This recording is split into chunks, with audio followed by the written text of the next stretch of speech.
Yeah, I'm a faculty at CMU. Actually, I'm now joint faculty, so I'm also joint faculty in the machine learning department, and still also in the School of Business. So in this talk, I'm going to give a brief overview. I guess I always kind of walk this line of I get invited to speak sometimes on about sort of like the meta level of activity and research. In this case, trends in machine learning scholarship, but at the same time, obviously, there's sort of maybe two sides. On one, I'd like to sort of I'll sort of start with an overview of the sort of arguments as presented in that paper, but then I like to maybe also contextualize this in the theme of the particular workshop here of doing machine learning in a way that perhaps a lot of us call ourselves machine learning scientists, but maybe don't necessarily actually do research in a manner that is reflective of science, but more of either engineering on one side or of mathematics on the other.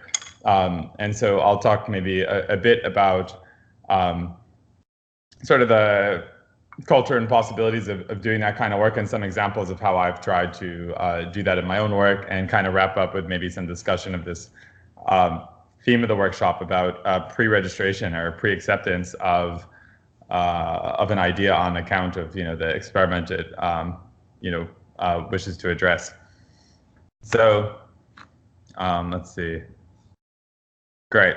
So, I think a motivational tale for like the picture of, I think, what's happened in machine learning recently, or maybe not motivational, but cautionary, is the case of journalism. And so I think, you have journalism is in a strange state in that the business model has shifted drastically kind of under it. Pre, say, 1990s or pre-2000s, you had a sort of industry that was driven by sort of subscriptions. So people had long-term investments in a particular publication on account of its reputation. Careers were built up over time. Scandals were bad because you lost subscribers. Anything that damaged the imprimatur, like a plagiarism, would be something that would be a POC that would damage an imprint for a long time. Even it wouldn't be justified just because it got some clicks. Right, so you had a sort of a very different kind of incentive scheme than today. There were consequences for botching stories. Articles were written over many days, maybe weeks, maybe months. I've had in the sort of more public part of my career, I've had the privilege I've sort of stepped out and been a media critic a lot of times, but I've also tried to contribute when called upon. So actually spent some time working with journalists, and I've had the privilege to work with a few journalists who still have the luxury of spending months to work up a story, but it's exceedingly rare these days. People have 1 or 2 days to turn it around. This might sound familiar with some of your grad students saying there's a deadline next week, let's submit something. And what's happening today in journalism, I think, is that sort of the traditional houses that now have to compete in a climate where the metrics are different. People get an immediate reward signal, which is not just like the slow growth of subscribers, but rather immediate clicks, impressions, likes, ad purchases. There's an a la carte consumption model, which is very different from a subscription model. So people sort of just click on each article individually without sort of so things like the title of the article really tend to drive whether or not someone's going to read it. And then there's sort of a change in the way people consume news, right? So there's demand-driven news production. People search for articles about the story that they anticipate might happen, right? Like they say, I wonder if there's news about Tesla, and search for it. And as a result, people fabricate news now about Tesla, even if it's not there, right? Or no matter what's happening on any given day, even if there's no news about Bitcoin, there's news about Bitcoin. And the reason why is because there's a market for it. And so you have this sort of climate in which the incentive structure changes kind of immediately. And what happens is people follow that incentive structure, and it's sort of understandable why, right? A lot of these new incentives are are like, I think we're hardwired for instant gratification, and so things like clicks, likes, retweets, ad revenue are easier to go after, and sparse rewards, things that take sort of a much larger arc of months, years, or a career to build, it's hard for that to compete in terms of our sort of sort of limited attention brains. And the real danger here is that what happens is that when you go after these things, you find that suddenly you start doing something that people could be wildly successful with respect to the metrics that they're optimizing, but what they're doing is no longer journalism, right? They're no longer actually investigating a story. They're reprinting a story that's already out there, but with a catchier headline. And so you have this whole sort of climate in which there's a whole new reward scheme. People are chasing it, but what they're doing sort of is no longer really in step with the values of the thing they set out to do in the first place. It's just sort of in keeping with the new business model. And further, there's this question of how do you fix it, or who should fix it? And I think that part of what makes the problem especially concerning is that it's sort of easy, I think, for any intelligent person to size up the situation and say something's wrong. And at the same time, I think that recognition is much easier than the task of fixing it. So sort of all the knee-jerk fixes that you sort of think of immediately kind of sounds horrible, right? Like there's sort of a problem with a world in which real journalists have to compete with bloggers who are behaving in a kind of unethical way or not held to certain journalistic standards. And at the same time, the idea of censoring blogs or regulating them sounds pretty, in a top-down fashion, sounds pretty horrible. Social media seems to be a contributor to the problem, but the idea of regulating it or censoring it, like who's the actor who's supposed to do that? Who do you trust with that much power? Also sounds problematic, right? Things like nationalizing the press, are like basically everything. It's much easier to diagnose perhaps than to prescribe. Another example of this kind of phenomena perhaps is in jazz music, where Kenny G became the best-selling jazz musician of all time without ever actually playing jazz music, right? Because if all you do is optimize record sales, it turns out that the optimal solution to that is just not to be a jazz musician. And so to contextualize this, I think this is sort of the shape of a story that's happening in machine learning research. And the way we start this paper is we say at a very high level, like what is our purpose in machine learning? And I think, or what is our purpose as researchers? And we aim to create some kind of foundational knowledge, whether this is through the development of first principles theory or experimental results. We aim to sort of bring theory and nature into alignment. It's sort of the fundamental task in science, right? Is to describe the world, so to test theory against observation, and to run experiments that are intended to develop theory that's intended to explain the things we see and predict things we haven't seen, and to develop experiments that are intended to challenge that theory. And ultimately, our goal in creating and disseminating papers is to distill knowledge and educate the community. And educating the community doesn't just mean to refer to communicating things that are true, but also to not communicating things that are false, right? We want to create a community that is able to access knowledge through the papers that we write, to understand what questions are closed, what questions are open, what statements are rigorous, what statements are not, so I'll get into that, I guess, shortly. But again, I think just as in journalism is suddenly facing a sudden change in incentives, where you're going from wanting to build a reputation among your peers and acquire some subscriber base, to sort of getting as many people on an article by article basis to click on what you write. I think machine learning has had a sudden change in the incentive structure. So when I chose to, I think I might have been of the last generation that entered machine learning at a time where we thought we were taking a career hit, which is like, I guess, around making that decision around 2011, 2012, where still everyone I talked to at any place said basically, if you want to make if you want to make money, do a master's. If you're interested in science, do a PhD. But that's changed. And now we're suddenly in a world where a paper is seen as a commodity, or is seen as some kind of currency.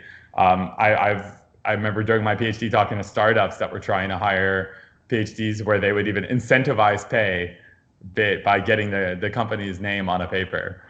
I guess not to. I've been harsh on a particular con man in the field, Siraj Raval. This slide actually was in my talk related to this paper about a year ago, even before he revealed himself to be both a plagiarist and sort of a fraudster in his online course, just on account of his antics to that date.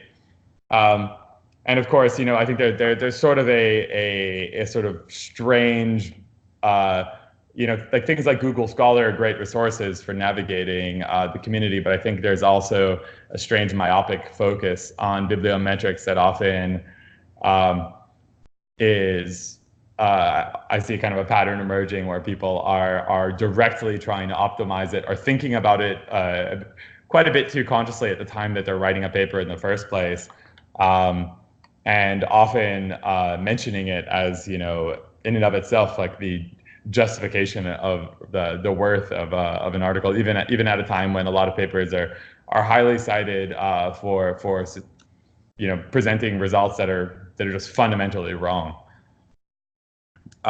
So we're sort of in a situation where it's not all good and it's not all bad. On one hand, the drivers of some of these problems, I think, are there's a good side. We have a vibrant economy around us that is, the result of these technologies actually being successful and reduced to practice.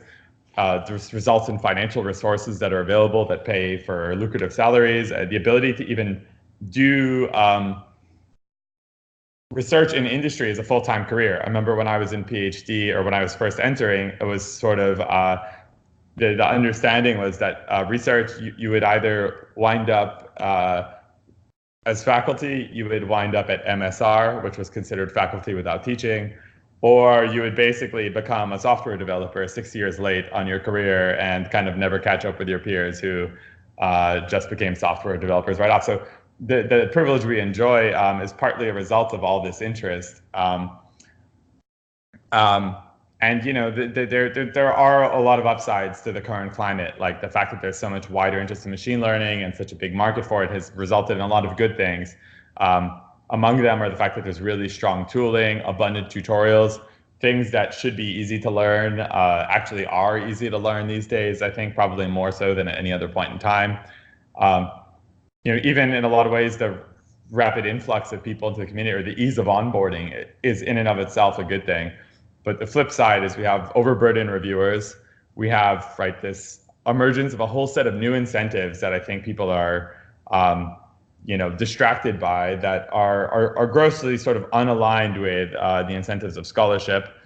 You have whole areas of research blossoming where often the entire line is somehow flatly wrong. I think there's whole corners of the interpretability research where people just keep parroting things that sort of anyone who's thinking clearly about it knows are wrong. I think another example would be in, I'll talk in a bit about some of the work in domain adversarial neural networks, where basically people are just saying, you fix domain adaptation, you handle distribution shift by making two distributions look the same in a latent space. That's how you do it. And that's actually fundamentally wrong. In general, that is just not a correct thing to do. And in fact, it's, I think, a smart 7-year-old thinking about the problem hard for 5 minutes can see the counterexample. But you have hundreds of papers that are kind of parroting false claims, and a review system that's somehow ill-equipped to sort of straighten it out. And the result is kind of the academic literature becomes compromised. Right. So there's also just in general sort of the emergence of bad academic patterns where there's no consequence for doing anything wrong. No papers. If you get a paper into NeurIPS, into ICML, into CBPR, into ICCV, and it's either got a fundamentally wrong theorem, it's got experimental results that turn out to be just due to hyperparameter tuning or something like this, you don't retract the paper. it's still on your CV. Like, we don't have a culture of retraction. We don't have a culture of any kind of negative consequence of actually doing something wrong, even of doing something dishonest. So this creates you know, a situation where people have a lot of incentives now, like kind of myopically leading them to move too fast, and absolutely nothing to sort of counterbalance that or sort of stay people's hands. So, I could run through a handful of the kinds of patterns that I tend to see. One is papers sort of really muddling this line. This is, I think, a very common thing, muddling the line between explanation and speculation. So by explanation here, I mean like a real factual, when you make declarative statements about what is happening or why something is happening, there's a big difference between the sort of intuition-y stories that you tell that might even be truly be the stories or the line of thinking that guided you to do that research. But when you make declarative statements of fact in a paper, they should actually be facts. And so a lot of times in papers, there's a tendency now to sort of tell stories about what the neural network is doing or what it is thinking or what it is focusing on or any of these things that they're really, I guess the important thing is that they're intuition-y stories, but they're not evidence-supported explanations. And so there's a role for those. Intuition has a role, but as clearly differentiated from evidence-based conclusions. And when you actually read papers now, one of the first things I have to teach PhD students is to stop trusting papers. Their tendency is they want to read a paper like a textbook and come in and say, well, this is what the truth is. And in general, I think any student at any time should always read a paper with some they need some guile. They should not read it so credulously or something. But if you took a journal published math paper or something, you wouldn't have to assume that 2/3 of the statements were incorrect in a paper or that most of the facts were probably wrong. And these days, you really have to equip students with a different kind of armor and a different kind of skepticism in order to get them to differentiate, it's really up to the reader now to identify what is true versus what is just sort of a story that may or may not be true or may or may not even be well defined, even when it's called a theorem sometimes.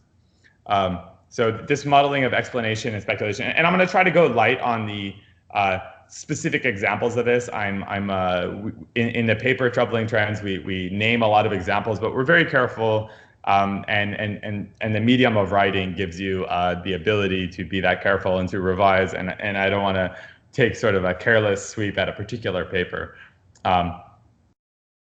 Another problem that we find is sort of unscientific experiments, or specifically what we call like the failure to sort of elucidate the source of empirical gain. So there's a tendency to write papers and basically try to convince the reader, one, that there's a significant result, and two, that there is technical novelty. And technical novelty has somehow, I think, at least and I don't know, this is my bias maybe, but I'm still relatively young in the field, so maybe I could say this, but I think there might be less mature people in the field might have more susceptibility to thinking that complex means novel. And there's a tendency to say, we have a model, it does this, it does this, it does this, it does this, it does this, it does this, and this is the result it gets. And so you have a paper that proposes n tweaks and sort of fails to elucidate which among those are actually needed to accomplish the result. So there's no focus on sort of like ruling out hypotheses. There's no focus on the science part of falsifiability. Instead, what's going on is sort of saying, one, we've got a system, it's got a bunch of new parts, so it's novel, and two, it gets a great result. And the big problem here is that you end up getting rewarded potentially. I think reviewers are sort of encouraging this, because I think reviewers often, if you say, would you accept a paper that says we tried 10 things, 9 of them didn't work, one of them is a simple trick that turned out to really matter, and it got this great result, that's a better paper than a paper that tried the same 10 tricks and failed to do the ablation test to identify which were actually necessary. So I think we're sort of sending a signal that you get a better chance of getting in if you do a worse job, especially worse in the sense of being less thorough about precisely, I think, the thing that we actually want people to do, which is to be more scientific in their experimentation. Some recent sort of like cleanup work that had to be done due to flawed empirical work include sort of a really sort of like now widely documented reproducibility crisis in RL, where it turns out that a lot of reported results, where people are claiming all sorts of advantages of all sorts of insanely complicated models with a million heuristic parts, turn out to be actually just artifacts due to the fact that there's variance across runs in training RL models. There was a really nice paper by Gabor Melis and Phil Blunson and Chris Dyer in 2017 that showed that there was a whole sequence of purported improvements in language modeling in achieved perplexity over vanilla LSTMs. And these turned out to be largely just basically what they did is they took all these different models and they trained the very same models, but equipping them all with the very same hyperparameter tuning. And it turned out that when they did that, the LSTM performed just as well as any of the subsequently purported models. Now, in the last 2 years, there actually have been genuine gains in language modeling that are truly significant. So it's worth putting that in that context. Another kind of area is where people sort of claim to be making big progress on solving tasks related to natural language inference, which is a task that's supposed to require that a system is able to determine whether two sentences are one entails the other, whether they contradict each other, whether they're sort of in a neutral stance with respect to each other. And it turned out that you could get the same performance or the same models if you didn't even show them the second sentence. So these sentence pairs are called a hypothesis and a premise. And if you just show the model only the hypothesis, you get the same classification performance. So it turns out that basically, sort of in the rush to publish, people missed out that the models that they were reporting as achieving a certain sort of language, kind of like important like language cognition feat, were very possibly doing nothing of the sort. And so they had just sort of a failure to establish sort of the relevant baselines. In a paper with my student Divyansh Kaushik, which was presented, this was at EMNLP, or as I prefer to call it, LMNOP 2018. We showed, so this is contemporary with the hypothesis-only baselines in NLI, we showed a similar result for question answering, which is that it turned out that a whole bunch of data sets had been created where the idea was you have a question and a passage and you're supposed to generate an answer. And we found basically that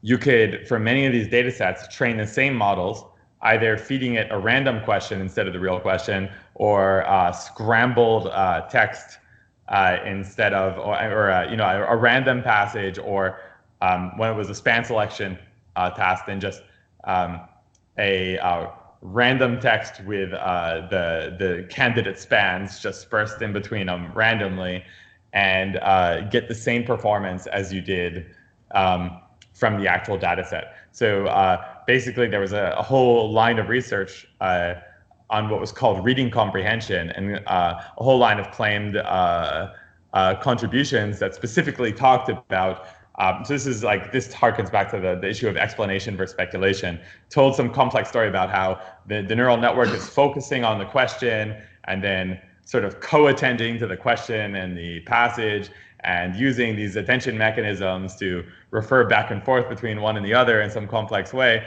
when it turned out, all they really had to go on was their complicated architecture and accuracy that it achieved. And it turned out that it could achieve that same accuracy even if you didn't give it the question at all. So, there's sort of a fundamental flaw there of sort of two varieties.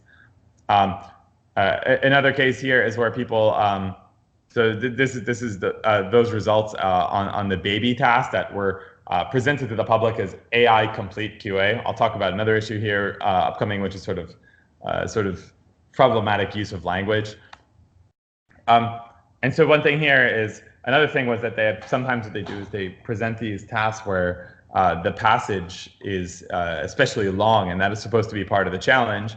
And in this case, where the passages were 20 sentences long and they were performing QA, we took the task and said, what happens if we only give the models the last sentence instead of the complete passage? And it turned out that some models could achieve the same performance that was reported using the entire passage, even if they were given only the last sentence of the passage.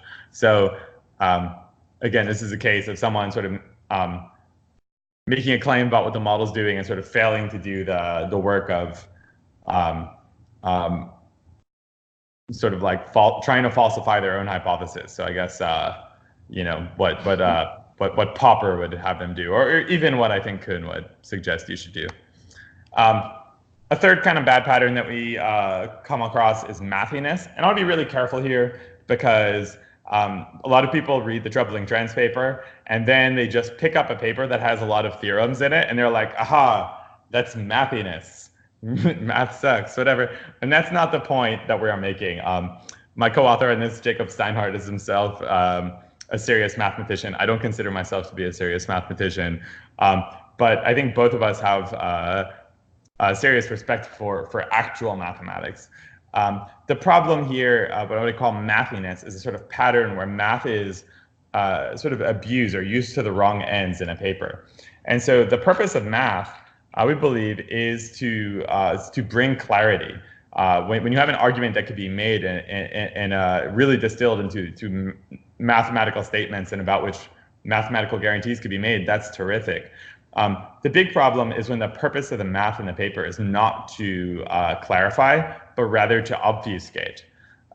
So we see this pattern where, you know, the math of maybe questionable relevance to the problem being described is being inserted into the paper with a sort of, you know, apparently with the intention of, say, intimidating the reviewer or, you know, steamrolling the reviewer. I've even heard people say this a million times throughout my career at different times. Hear someone talk about, you know, putting in some more equations for the reviewer, or even cynically saying putting some equations to intimidate the reviewer.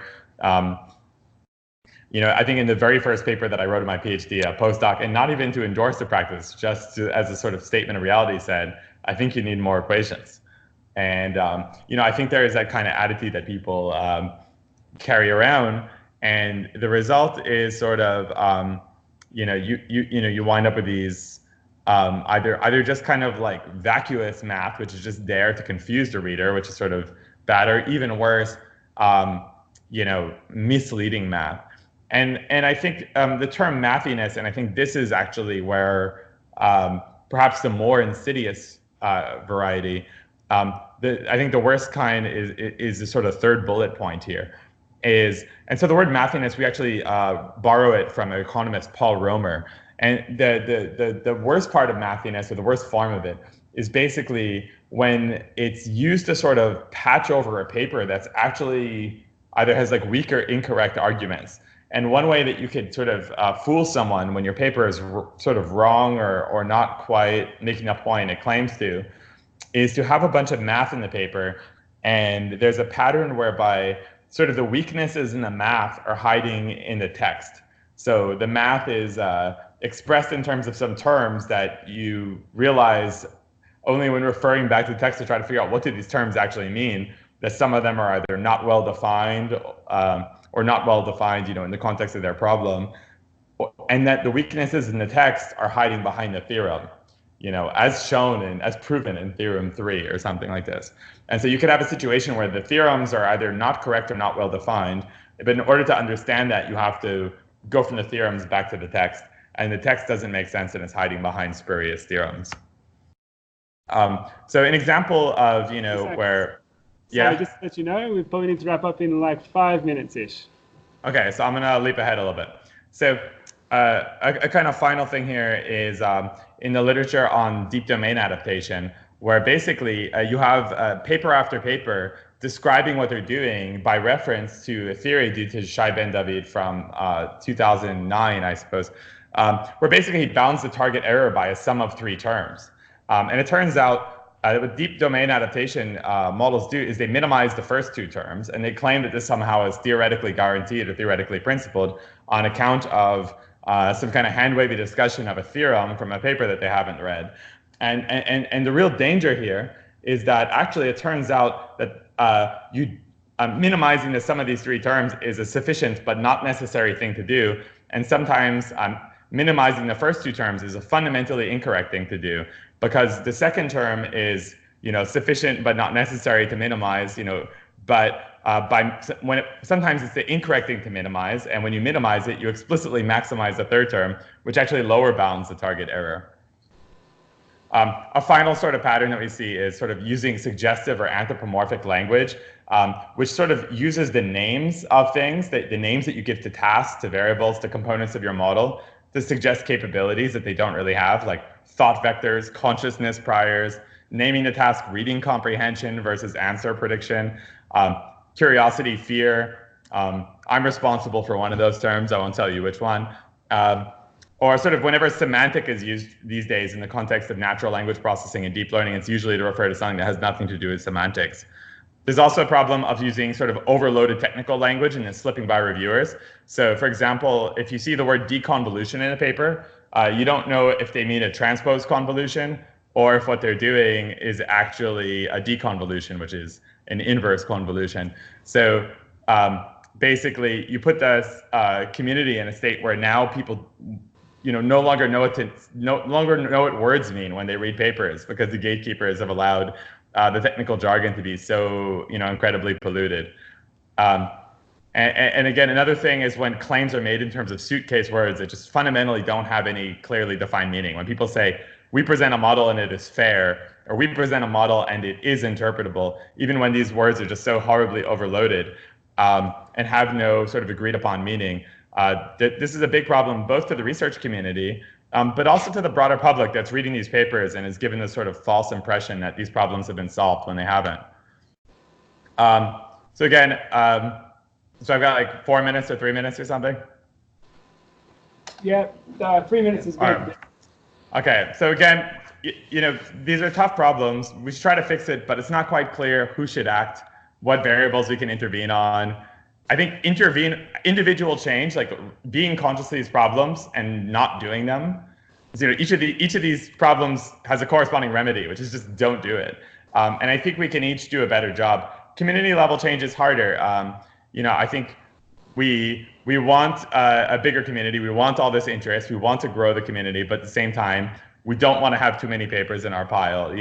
We want this attention, but we don't want sort of to attract the amateur hour. We want strong peer review, but we don't want to become such a conservative field like economics or statistics. And so, I think we have tough decisions to make, and actually coming up with the, to be humble, I don't have a magic bullet fix that's going to make these problems go away, but I think we do need to maybe be more critical as a community.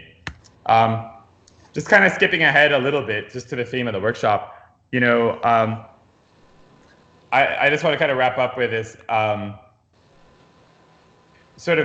I think what the workshop speaks a bit to is sort of doing something that better resembles science. And it's worth thinking, what is science? And science is basically, in the natural sciences, you have theory whose purpose is to explain, theory is theory in the phenomenological sense, not in the mathematical sense. Its purpose is to explain the things that we actually observe and to make predictions that we can actually observe in the real world. And the measure of a good theory is that it actually does that.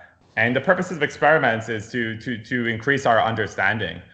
But what we actually do in machine learning is something very different. Our theory is completely data agnostic almost all the time. It goes from assumptions to theorems in the manner of sort of pure mathematics. And what we do in practice is also not usually, we do what we call experiments. We run a lot of experiments, but these aren't experiments in the sense of natural sciences. They're experiments in the sense of attempts to sort of push leaderboard scores. And so very few are aimed at generating knowledge, and it's sort of like pre-paradigmatic science. And there's a sort of a belief out there, like Jeremy Howard made this tweet. Sorry to pick on Jeremy, but he said, this guy was talking, he said, hey, it's nearly impossible to publish an experimental finding without simultaneously providing a theoretical explanation or claiming to have one. And I don't think this accurately characterizes the state of affairs even right now. I think it's harder. I think that the community is predisposed to sort of two types of papers, one that claims a flashy result and one that claims one that leverages fancy mathematics. But the community it's not such a dire situation. It's just the bar is a bit higher and you have less margin for error. And I can give an example of where we've done this in our work, where basically there was a theoretical result due to Nati Cerebro and Daniel Sudri and some collaborators about trying to understand the behavior of SGD on overparameterized models. And so they can analyze this, but only on linear models. They can analyze it on logistic regression, on deep linear networks optimized with the logistic regression loss, or on deep linear convolutional neural networks, but only linear models where they're overparameterized and the data is linearly separable. And they end up coming up with this interesting finding, which is that basically when you train these overparameterized models, granted in the linear setting, they converge to the max margin SVM solution, even though you're not training them with a margin loss, you're training them with log loss, which is very surprising.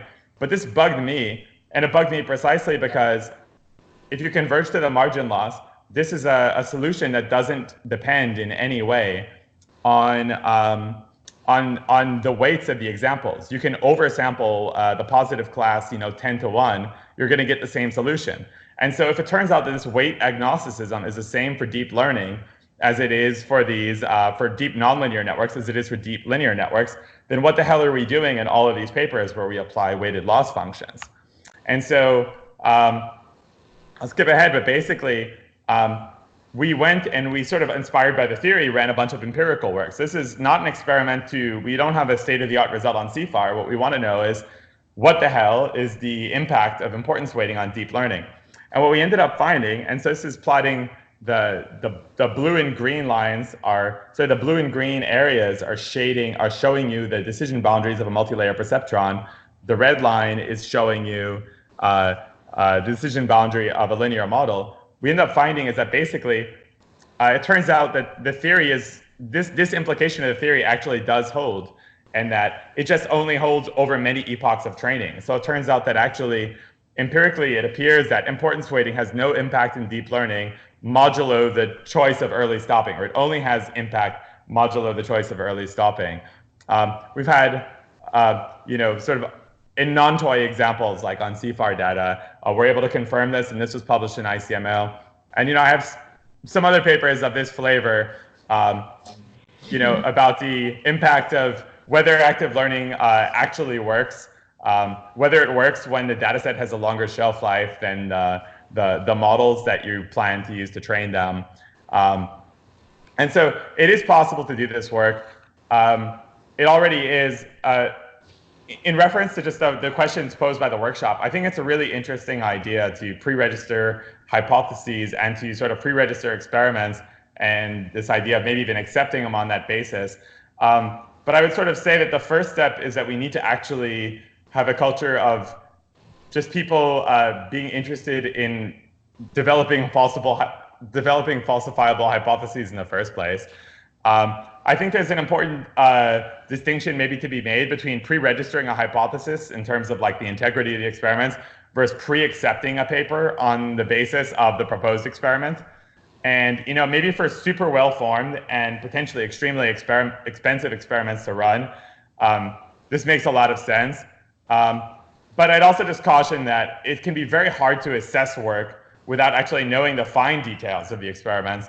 And I think in machine learning, often, like basically, that is the work of doing the experiments, is working out those details. By the time you have worked out to that degree of specificity all the degrees of all those details of the experiments sufficiently that you could assess them well enough to say whether or not they should be accepted, that work has already been complete, which is maybe different than something like a grand experiment in physics, like the Large Hadron Collider, where you could say, this is something we definitely think the community should do, and they've worked it out into incredible detail long before they could actually build the damn thing.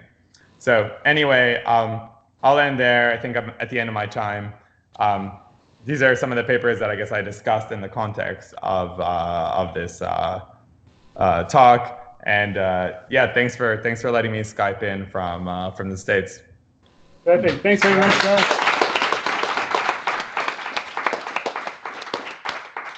Well, Josh, and if anyone has one burning question. Yeah.